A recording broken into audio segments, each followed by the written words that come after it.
la cosa que crean las barras populares, que es muy simbólico y que creo que la colectiva también lo hacemos, es crear como esa hermandad. Y tú creas una hermandad que es en las buenas y en las malas, y si tú sales a pelear, yo estoy detrás, simbólicamente lo digo, yo estoy detrás de ti aguantándote.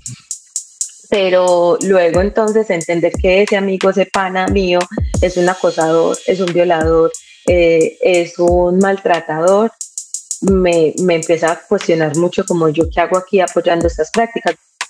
Esto es Entre Barras, una serie de podcasts donde se cuentan las historias de vida de personas apasionadas al fútbol en Colombia, de cómo es y ha sido el proceso social y cultural que implica pertenecer a una barra popular, y cómo la tribuna ha construido la historia de las de abajo.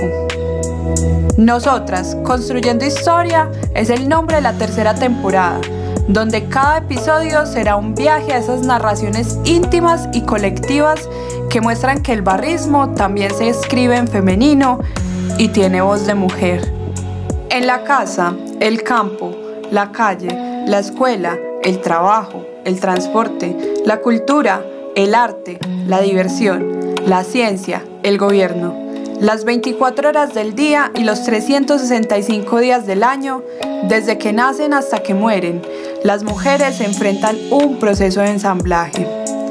Pero hay mujeres que lo enfrentan con rebeldía, mujeres que en lugar de pedir permiso imponen su propia existencia, mujeres que en lugar de implorar perdón exigen justicia, porque las instrucciones de ensamblaje dicen que la mujer debe ser sumisa y andar de rodillas. Y, sin embargo, algunas mujeres hacen la travesura de caminar erguidas. Hay mujeres que rompen las instrucciones de ensamblado y se ponen de pie. Hay mujeres sin miedo. Subcomandante Marcos. En este episodio, Incomodar es transformar, cada pregunta que incomoda, cada trapo que denuncia y cada voz que resiste se convierten en semillas de transformación.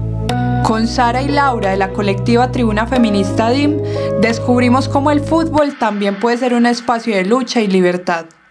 Conversemos entre barras.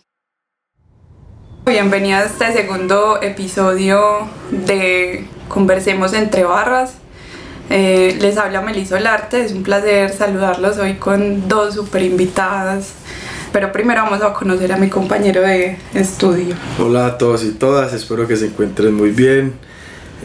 A las invitadas, Meli, siempre emocionado haciendo este programa, siempre me llena mucho de orgullo y me pone cada vez en esa idea de estudiar mucho más el fútbol y todo este entorno que se construye alrededor de él. Hoy tenemos unas grandes invitadas, como lo hemos dicho, este programa tiene que romper fronteras y bueno, hoy las tenemos a lo lejos, pero que están muy cerca en la ciudad.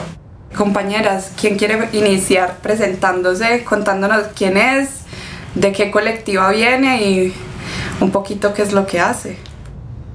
Gracias por la invitación, les agradecemos mucho pues estos espacios para visibilizar otro tipo de formas de habitar en el barrismo. Mi nombre es Sara Parra Cadavid, yo soy estudiante de doctorado de Humanidades de la Universidad de Puerto Rico, así que por tanto vivo en Puerto Rico ahora mismo y por los próximos 5 años. También soy escritora, poeta, barrista, hija, de todo, madre de un gato, así que bueno, muchas gracias por la invitación y por tenernos aquí. Y finalmente, la razón por la que estamos aquí es que soy integrante de la colectiva Tribuna Feminista DIM. Bueno, y yo soy Laura Boyer Yepes, soy también integrante de la colectiva Tribuna Feminista DIM. Muchas gracias por esta invitación para conversar en Entre Barras. Yo estoy en este momento viviendo en la ciudad de Nueva York y estudio en la Universidad de Nueva York mi maestría en escritura creativa en español. Pues en Medellín soy muy hincha del Medellín desde que tenía 6 años. Habitante del estadio hasta que me fui a mi ciudad buscando oportunidades académicas y laborales y con Tribuna Feminista DIM he aprendido un montón de otras maneras de habitar el fútbol. Vamos a empezar conociéndolas un poquito a ustedes. ¿De dónde vienen? ¿De qué barrio vienen? ¿De la ciudad de Medellín? ¿En qué parte en específico? ¿Cuáles son sus raíces en el Valle de Aburrá? Bueno, yo soy pura Comuna 6. Nací en la intermedia de Castilla. Viví por mis primeros años entre Castilla y Alfonso López. Después el resto de mi niñez y adolescencia fue en el barrio 12 de Octubre. Y ahora mismo mi familia está situada en el barrio Pedregal. Bueno, y yo soy de la Comuna 13. Pues más, digamos como geográficamente en la 12, pero como allá en el límite, empezando San Javier. Entonces siempre estuve habitando y trabajando en procesos en la 13 y pues también con un poquito de raíces en Manrique por la familia de mi papá y un poquito de raíces también en Castilla por la familia de mi mamá. Y pues al estadio voy desde que tenía 6 años, sobre todo empecé yendo con mi familia como parche familiar.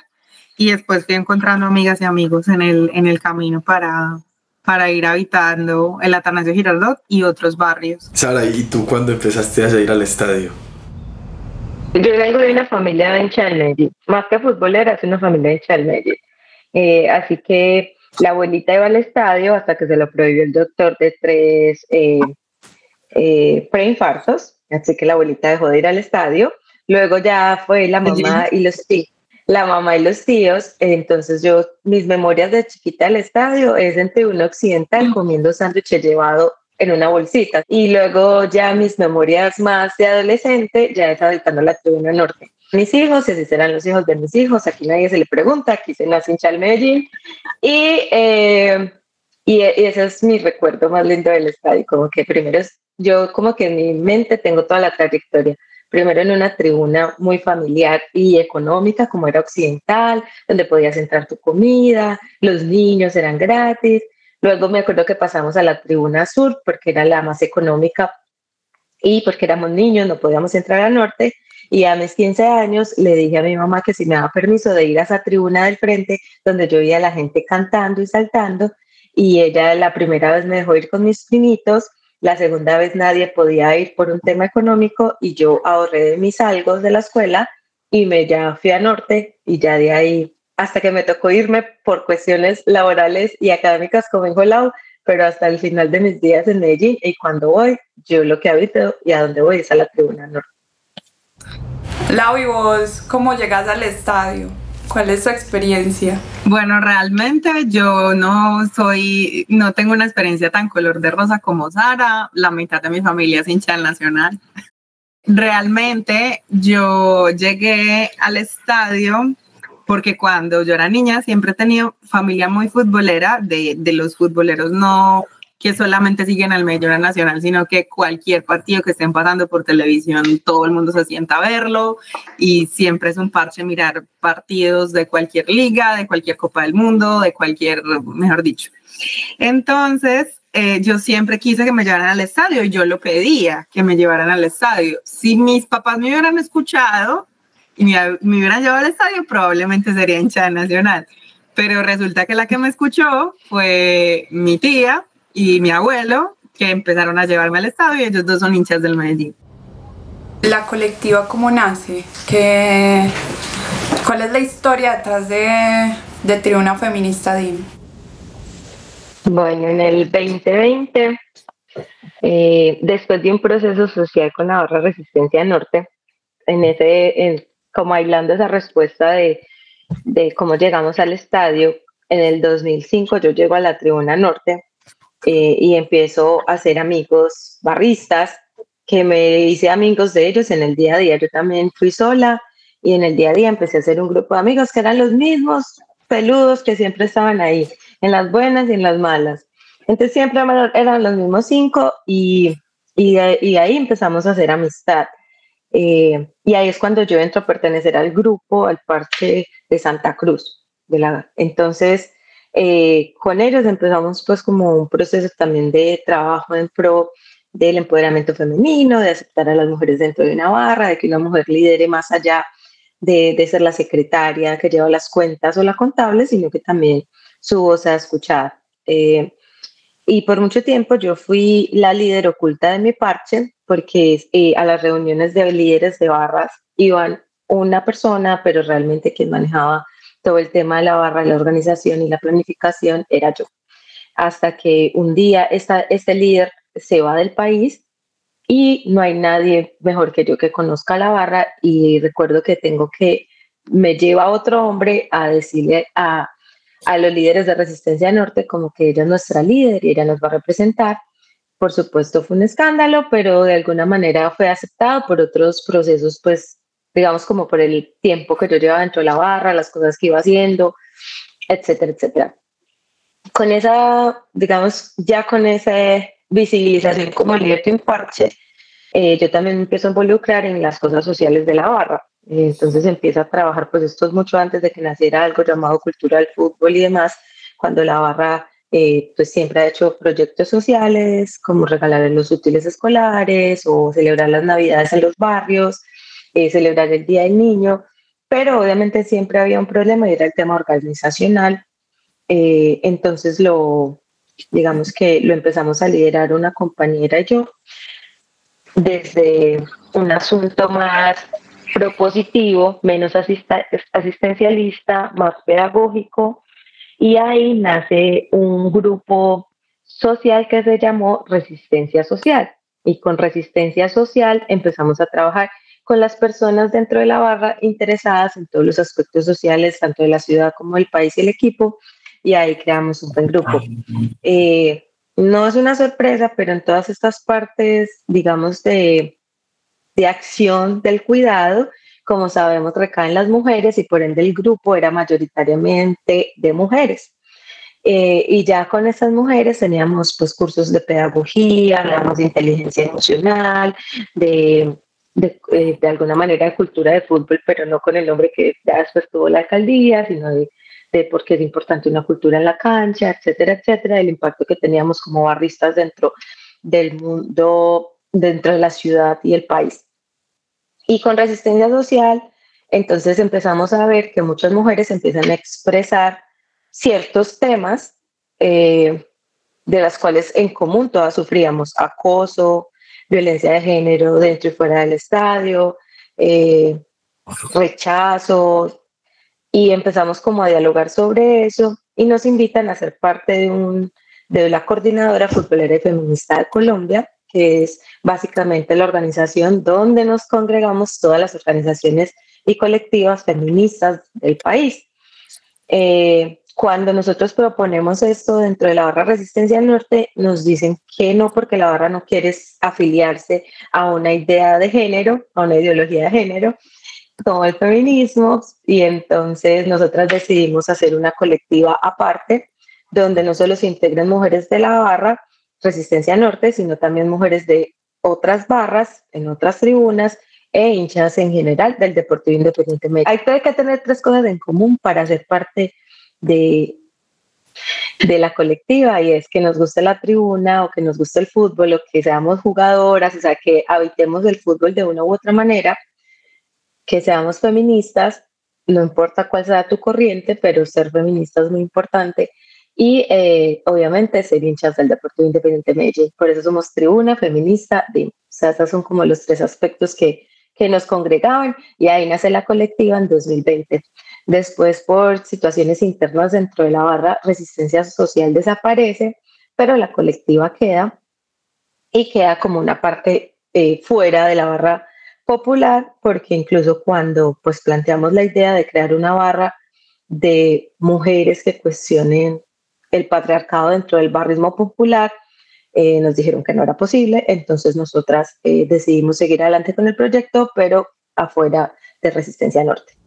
Muchas gracias, Sara, por esa parte de la historia, que muy interesante, pues porque debo de confesar que a mí me tocó verlo desde lejos, en clave de ver como todo el proceso de cuando se agrupan en Resistencia Social. Yo nunca entendí, pues sí, muchos de los que éramos espectadores también de la barra y que vivíamos cerquita, como en el mundo de la barra, a pesar de que yo trabajaba en lo social, siempre estuve por fuera.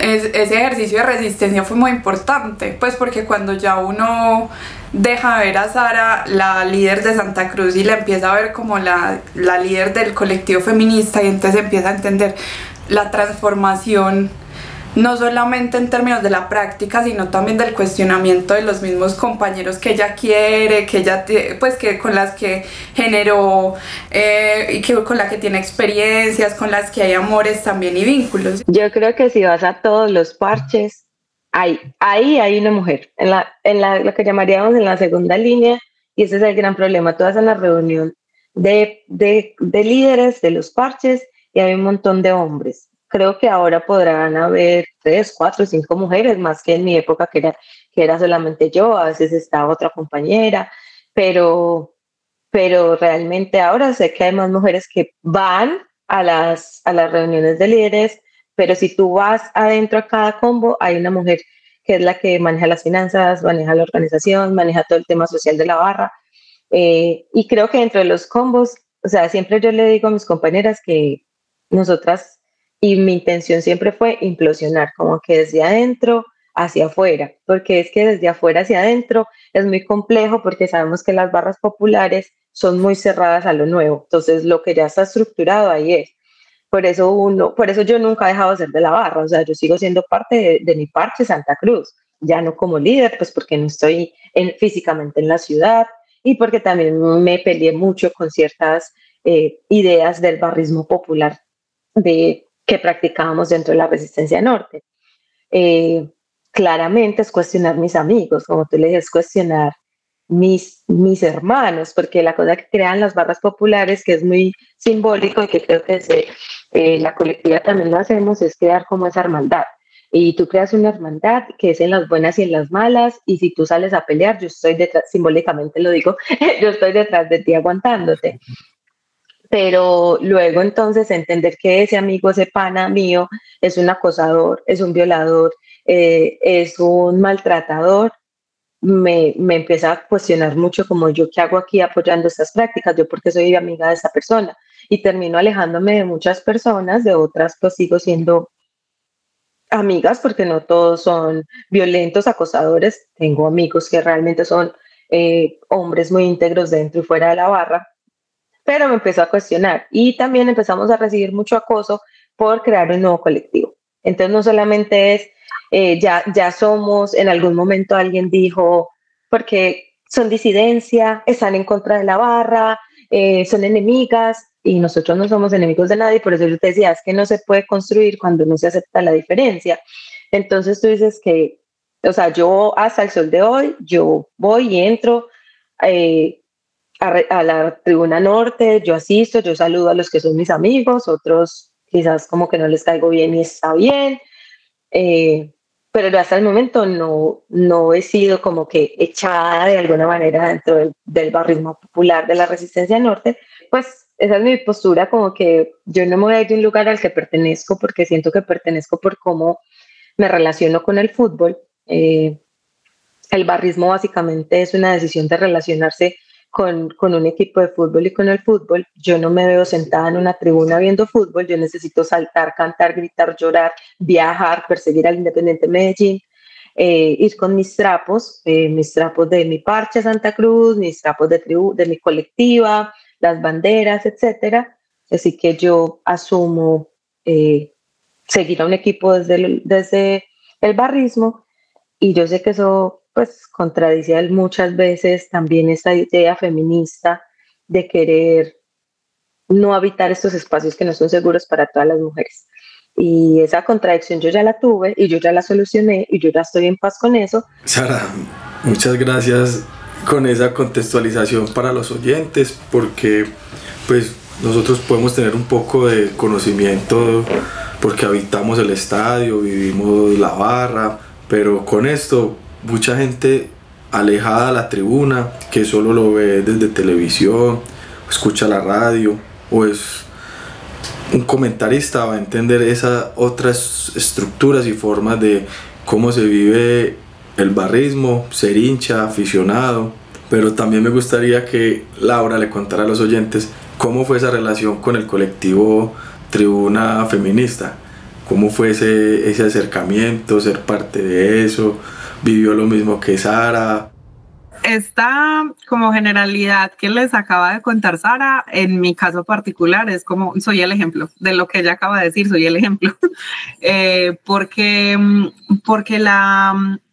yo estaba también en un parche pues afiliado a la Resistencia Norte, que yo llegué pues a este parche como normal, como alguien que quería habitar el estadio y que quería tener un grupo como al cual pertenecer y donde poder hacer todo lo que queremos hacer respecto al Medellín, asistir a los partidos, viajar a canchas, tener como ciertos elementos que nos dan pues esta pertenencia como los trapos.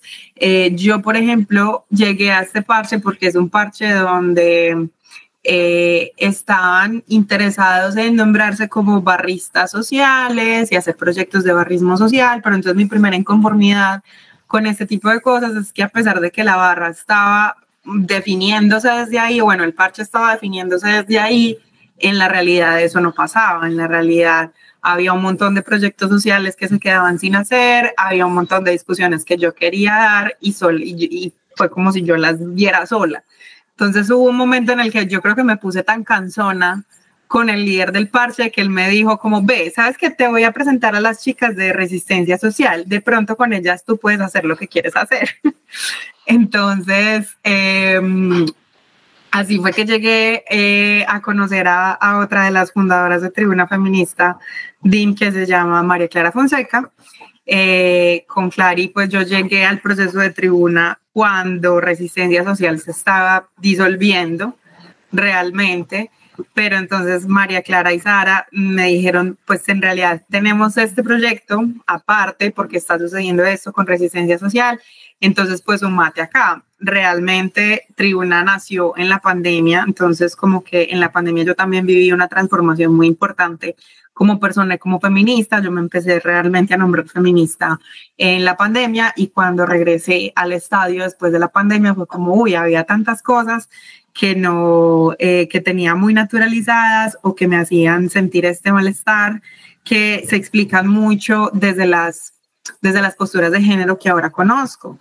Y entonces empecé a ver mucho más, con mucha más claridad, pues todas las violencias de género que suceden en el estadio, todas las, digamos, como las situaciones de invisibilización a las que como mujeres estamos sometidas, pero para mí son muy importantes todos los símbolos que tienen que ver, pues que están en el contexto del fútbol, pero que no son el fútbol como tal, es decir, lo que conocemos como folclore, a mí eso también me gusta habitarlo, me gusta saberme las canciones, me gusta también ver los partidos para y alentar los 90 minutos, también me gusta que el fútbol sirva para ciertas expresiones culturales que trascienden mucho más allá de, digamos, como ciertas maneras estandarizadas que también están en ese imaginario colectivo de lo que es vivir el fútbol. Pero entonces, todo para decir que Tribuna para mí sí ha sido como el espacio seguro que no tuve en su momento cuando hacía parte de parches o de combos que son parte de la Resistencia Norte,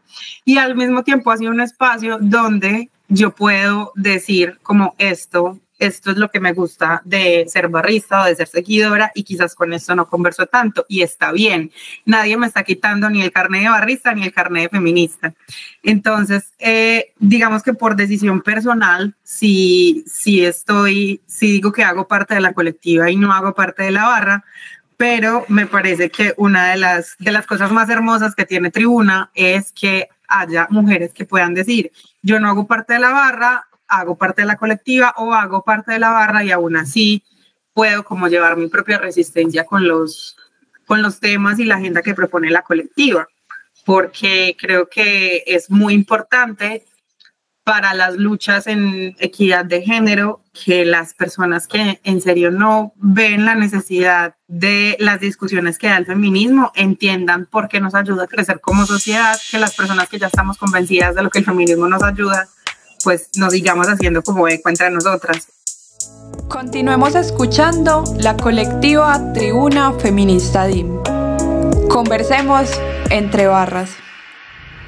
Compañeras, para entrarnos un poco en esa tema de simbología, yo quería que me contaran por ustedes los trapos que son, pues qué significan, cuál es el símbolo, el estandarte que construyen ahí. ¿Tienen alguna acuerdo colectivo frente a eso o todavía hay diferencias? Las diferencias siempre van a estar, porque yo creo que eso es parte de esta colectiva, que todas nunca vamos a pensar lo mismo, y porque unas habitamos unos espacios y otras. Unas habitamos desde el barrismo y otras desde hinchas de otros estilos. Hay algo muy trillado que siempre decimos los barristas, y es que el barrismo es un estilo de vida. Para uno ser barrista, uno no necesariamente tiene que pertenecer a una barra. Y yo creo que el ejemplo más claro nos lo da Argentina, que es donde nosotros hicimos la mayoría del copy-paste del barrismo en Colombia, y es que en Argentina tú ves que en todas las tribunas hay barristas. En todas las tribunas la gente, el día que hay partido, se pone su ropa de cancha 3 rayas, se lleva su trapo o su bandera, ¿cierto? Y no le pertenece a una barra. En Argentina cada persona es dueña de su trapo y lo cuida a sí mismo. Entonces, digamos que en Colombia hay, digamos, un control más estricto por el tema de los trapos, que ya pues creo que otras invitadas podrán hablarte de eso. Y nosotras entendemos como en ese ser de que algunas venimos desde el barrismo, que el trapo es esa muestra de pertenencia, es ese momento simbólico en el que nosotros decimos, aquí estamos. De hecho, nosotras tenemos un logo, si después salen una foto. Entonces, este es nuestro logo, creamos nuestro logo, tenemos nuestro logo en una bandera y intentamos que vaya a todos los estadios donde nosotras estamos. Entonces, para nosotros sí, el trapo es muy simbólico, porque es la forma de decir, aquí estoy y yo represento a todas las que hoy no pudieron estar en esta cancha, que creo que es que es lo que también yo creo que es un trapo, y que un trapo, por ser o no ser de una barra, no pierde importancia. Quizás en el mundo del barrismo violento pierde una simbología, y es decir que, por ejemplo, cuando unos hinchas roban un trapo de una colectiva feminista, no es tan significativo como robarle un trapo a una barra popular, ¿cierto? O sea, no, el robo de este trapo no va a equivaler al robo del trapo de Santa Cruz, por ejemplo. Y si yo tengo los dos trapos, a mí, todo el mundo va a querer irse por el de Santa Cruz, por lo que simbólicamente representa dentro de ese mundo de las barras. Pero eso no quiere decir que un trapo valga más que el otro, porque los trapos básicamente son la representación de una colectividad, que en cabeza de 1, 2, 3 o 20 personas que vayan a otra cancha, que habitan el estadio, pues representa. Tenemos trapos con mensajes muy profundos, como por ejemplo tenemos trapos que no nos dejan entrar a los estadios, como si nosotras nunca más contarán con la comodidad de nuestro silencio, que son trapos que nosotras hemos intentado entrar tanto a partidos de la selección como a partidos de Independiente Medellín, que no nos permiten entrar porque son trapos politizados, entonces no se permiten. Y también, por ejemplo, la pancarta, que no sé si tienen referencia, de Liga Femenina Digna Ya, que es un proyecto más, digamos, a nivel de país, de la coordinadora, donde todas las colectivas intentamos que el trapo entre al menos 1 o 2 fechas al estadio. Para nosotros entrarlo al Atanasio, se salió en Oriental con nuestras compañeras de sororidad, porque para la mayoría de nosotras nos situamos en Norte.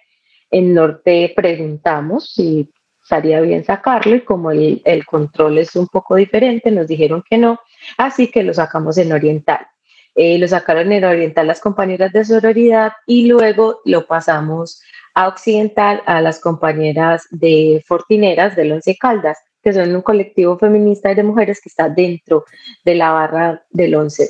Va ligado al mundo del barrismo, pero al mismo tiempo, y creo que esto no solamente pasa con el trapo, sino con otros símbolos del barrismo, es que a través de Tribuna hemos aprendido como a hackearlo, a hackear esos símbolos y a construir nuestros propios símbolos a partir de esa identidad que de todas maneras es nuestra historia, es lo que nos trajo y nos cultivó en el fútbol, pues el barrismo, y ser seguidoras y ser barristas, pero también pues que el componente feminista de la colectiva nos da esa posibilidad de elegir, que tenemos todas las mujeres gracias al feminismo que podemos escoger, pues que esto represente para nosotros un concepto de identidad, un concepto de pertenencia, un concepto de distinción respecto a otras colectivas, pero al mismo tiempo elegir que no simbolice algo por lo que haya que perder la vida, por lo que haya que pelear, por lo que haya que ser violentas, o estemos en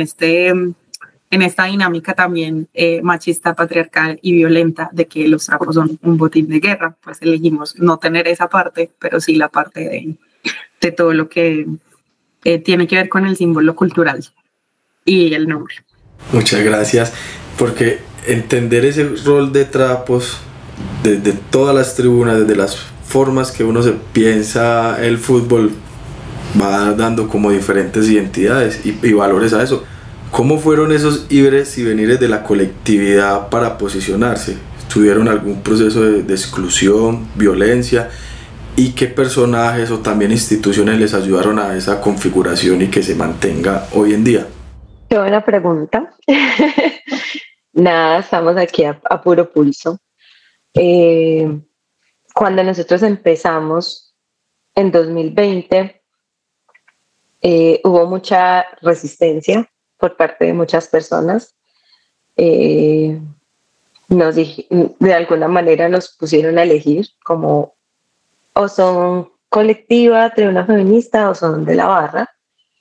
La verdad nunca dimos una respuesta a eso porque no era una respuesta que queríamos dar, porque no queríamos no ser de allí, ser de allá, no queríamos elegir bandos. Hablo desde el punto de vista de las que somos e integramos la colectiva desde el barrismo, porque en el mundo del barrismo popular hay una gran visión sobre o es blanco o es negro, o estás conmigo o estás en contra mío, y eso es algo que yo con mis amigos trato de trabajar mucho, con los pocos que me quedan dentro de la barra, y es decirle, puede ser gris, puede ser un poquito blanco, puede ser un poquito negro. O sea, ahí está el gran problema, que no nos estamos escuchando desde las diferentes posturas.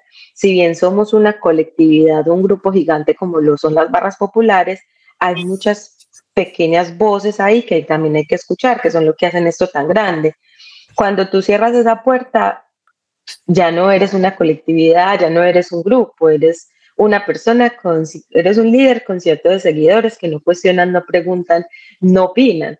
Entonces, pues nosotros ni siquiera nunca respondemos a preguntas, simplemente seguimos adelante con, a ver, esto es una cosa y esto es otra, y sí, esto va a cuestionar esto. Es como cuando tú estás en tu familia y tú cuestionas las decisiones de tus padres, por eso no dejas de ser hijo de tus papás.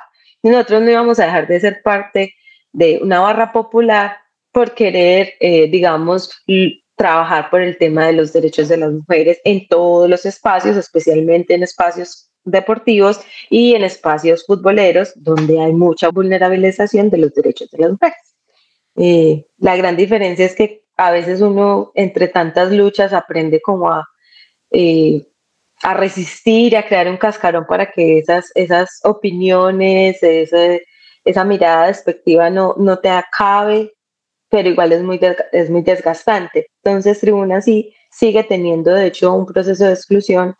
Nosotras hemos intentado participar mucho en proyectos de ciudad, nunca nos han abierto la puerta, creo que a las compañeras de sororidad les pasa igual. En los únicos proyectos que nosotros hemos trabajado como ciudad son proyectos que creamos nosotras mismas, o son proyectos que vienen desde Bogotá y las mismas compañeras de Bogotá nos incluyen, como participar en las reuniones que se hicieron previo al plan decenal, donde por fin se incluyeron un poco las mujeres dentro del barrismo social y nos invitaron a las colectivas, digamos que no pertenecíamos a las barras populares, es decir, integraban a las mujeres que representaban una barra popular, pero también integraron a otro montón de mujeres que no integraban una barra popular por todas estas diferencias que había. Y el gran comentario que salió al aire es que estas mujeres feministas son muy problemáticas, y será el gran cartel que cargaremos las feministas, y es que nunca estamos de acuerdo, somos problemáticas, no vamos con la corriente. Entonces los proyectos dejaron de suceder. De parte hemos tocado la puerta en el tema de cultura de fútbol, nunca nos la han abierto. siempre varios proyectos queriendo andar, el Independiente Medellín no le interesa, digamos que nosotras seguimos mucho el equipo femenino del Medellín, pero tampoco podemos generar preguntas como, bueno, ¿y cómo van las contrataciones? ¿Cuánto le pagan a la jugadora? Ay, sí, ya no, ya ahí hasta la barrera. Cuando queremos entrar a cuestionar cosas dentro de las instituciones o dentro de los grupos que ya están estables en la ciudad, ya ahí somos unas don nadie y no creemos. Entonces en el fútbol todo es muy blanco y negro y cuando tú cuestionas algo que por años se ha naturalizado, normalizado, como la violencia patriarcal, cuando tú cuestionas eso, tú ya no eres de ahí. Tú ya eres una contradictoria, tú ya eres opositora, tú ya no eres parte. Es importante contarles que esta temporada se hace con apoyo de Cultura del Fútbol y gana como primer proyecto de Independiente Medellín. Y yo creo, Beli, y esto sí estoy de acuerdo en que salga, es la instrumentalización de las mujeres dentro de las barras populares. Te autorizan a hablar, te dicen que tienes que decir para que la barra quede bien, pero no cuestiones y tampoco estás en las tomas de decisiones, que es uno de los aspectos que cuando se inició este colectivo con miras al barrismo popular de Resistencia Norte era empezar a cuestionar porque en la toma de decisiones no hay mujeres. O sea, en ese grupo de 10, 8 líderes a la cabeza no hay ninguna mujer y en 27, 28 años no hay ninguna mujer. Entonces, ¿hasta cuándo las mujeres vamos a hacer el instrumento para hacer recreación, para hacer comida, para jugar con los niños, pero más allá? O sea, entonces hay que cuestionarse también esa instrumentalización de las mujeres dentro de las barras populares. Yo quisiera pues como para preguntarles un tema pues para el cierre, la pregunta de cierre es, y ahí sí es importante pues la visión de ustedes que lo han estudiado y que son quienes tienen la propuesta, es cuáles son esas acciones reales para mitigar las violencias de género en el estadio, tanto en las barras populares como en los escenarios futboleros como tal. Pero cuál es la lectura de cuáles acciones hay que empezar a hacer para poder transformar esa realidad violenta y patriarcal que tenemos alrededor del fútbol. Pues yo creo que hay una, por decirlo así, una acción que abarca un montón de acciones más pequeñas y que creo que viene mucho de la naturaleza del feminismo y es cuestionar y hablar. O sea, siempre que recibimos o que experimentamos las cosas que experimentamos en las canchas, en las tribunas, pues nuestra postura como colectiva siempre es preguntarnos esto por qué está siendo así. Y sobre todo cuando nos enfrentamos como a nombrar injusticias. Entonces como que, ok, para muchos hinchas y para muchas personas seguidoras del fútbol, el fútbol femenino no da plata o el fútbol practicado por mujeres simplemente es así, que no es un espectáculo de calidad y entonces por eso no da plata y por eso no lo transmiten. Y entonces nosotras entramos a decir, por ejemplo, ¿sí será así? O sea, si es en serio que no da plata o si es en serio o cómo se ven esas jugadas. ¿Cómo está jugando, por decir algo, el equipo femenino del Medellín actual, el plantel? Si es que son malas, si es que realmente el fútbol no genera dinero o es que es mejor al revés, que no le invierten lo suficiente para que genere tanto dinero como el fútbol masculino. Eso poniéndolo como ejemplo, pero entonces es eso, es a partir del cuestionamiento y a partir de nombrar las injusticias, otro montón de acciones de cambio social empiezan a desplegarse y empiezan con una pregunta de eso porque es así y se puede cambiar y no puede cambiar, ¿cómo hacemos que cambie? Y una de los motores movilizadores del cambio para mí es nombrar, es hablar, es preguntar, es cuestionar y es denunciar. Pero aunque hacerlo es difícil como para todas en nuestra individualidad, estando y siendo parte de una colectiva cuyos cuestionamientos y diálogos van hacia el mismo lado, es como el cambio se vuelve, o esa ola de cambio se vuelve un poquito más fuerte.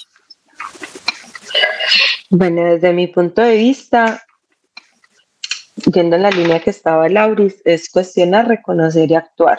Serían como mis 3 premisas y es, primero, estar claros de que el fútbol está plagado de machismos y de violencias basadas en género, que yo no sé por qué es una realidad que quieren ocultar. No sé a quién le interesa que no se visibilicen. Entiendo que va a hacer tambalear muchas estructuras, pero que son importantes visibilizar.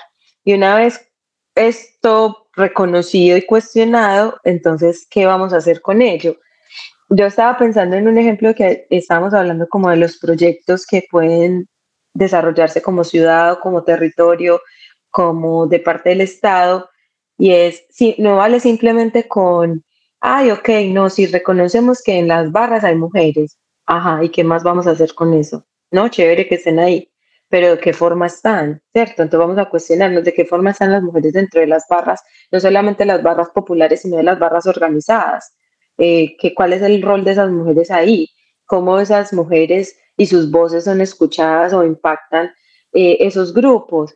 Entonces, yo siempre pienso en algo, y es que los expertos en cultura de fútbol dicen que la cancha o el estadio es el reflejo de la sociedad, y efectivamente, pero entonces solo trabajamos en algunas cosas, en delincuencia, en consumo responsable, y cuando vamos a trabajar en violencias basadas en género, en pensar que ese mismo hombre que empuja y le pega a las mujeres dentro de una tribuna es el mismo hombre que vive con una esposa y unas hijas y que también las maltrata, en saber que incluso a las afueras del estadio, cuando se acaban los partidos y la gente tiene un consumo irresponsable de alcohol o de drogas, termina golpeando a sus parejas a la vista de todo el mundo y nadie dice ni hace nada porque no es mi problema.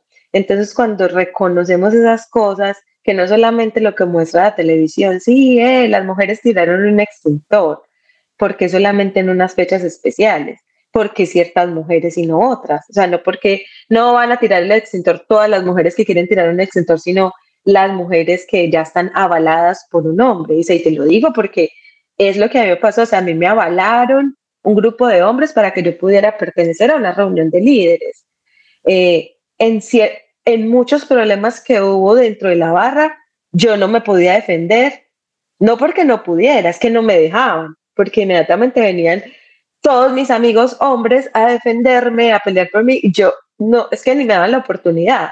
Entonces, si tú no cuestionas eso, o listo, ya lo viste, porque hay un torneo con dineros públicos de hombres y no hay un torneo de mujeres, porque enseñamos a tocar instrumentos, listo, pero entonces, ¿por qué también no hablamos sobre violencias de género, sobre líneas de denuncia, sobre sobre el cuidado como un derecho?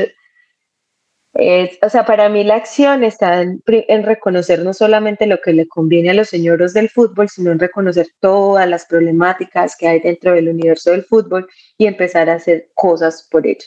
Y mientras sigamos escondiendo o tapando con otras acciones también positivas, estas cosas nunca vamos a avanzar, porque el fútbol básicamente se ha instrumentalizado y las barras y las mujeres también. Vamos a hacer que esto se vea bonito, vamos a pintar la fachada, todo se ve muy lindo, pero adentro la casa está desorganizada.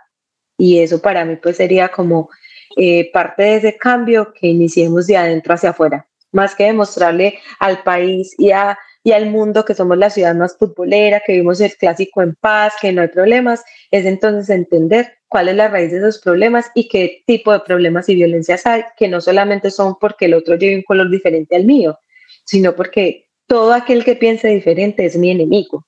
Y eso está en aquel que piense diferente con respecto a las mujeres, con respecto a las drogas, con respecto al alcohol, con respecto a la política, a su postura. Entonces yo sí siento que cuestionar, reconocer y actuar serían como las 3 vías para el cambio en el fútbol. Chicas, pues y compañeras, muchas gracias por el momento, por la conversación. Queda el micrófono abierto también para enviarles un mensaje a las compañeras. Mi mensaje para quienes nos escuchan es invitarlos a escuchar, exactamente, a ser más abiertos.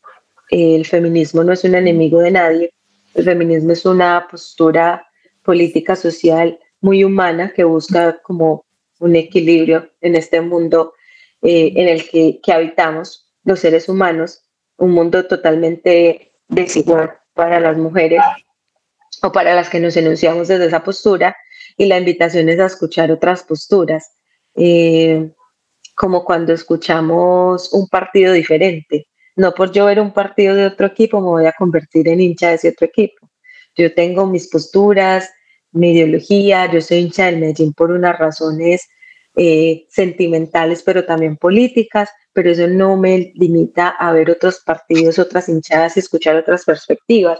Entonces esa es la invitación, como que abrirle un poquito las puertas a eso que tenemos que decir todas las mujeres dentro del fútbol, y cuestionar también por qué nosotras estamos enunciando eso y para qué. Y por supuesto, ser parte de ese proyecto que queremos, y es hacer un fútbol antirracista, antipatriarcal, antifascista, por supuesto, y que los escenarios deportivos y el fútbol sean un entorno seguro para todas, todos y todas. Y la verdad, pegándome como un poquito al mensaje de Saris y complementándolo, mi mensaje quiero que quede más como directamente a las hinchas mujeres, y es decirles que hay otra manera de ser hincha.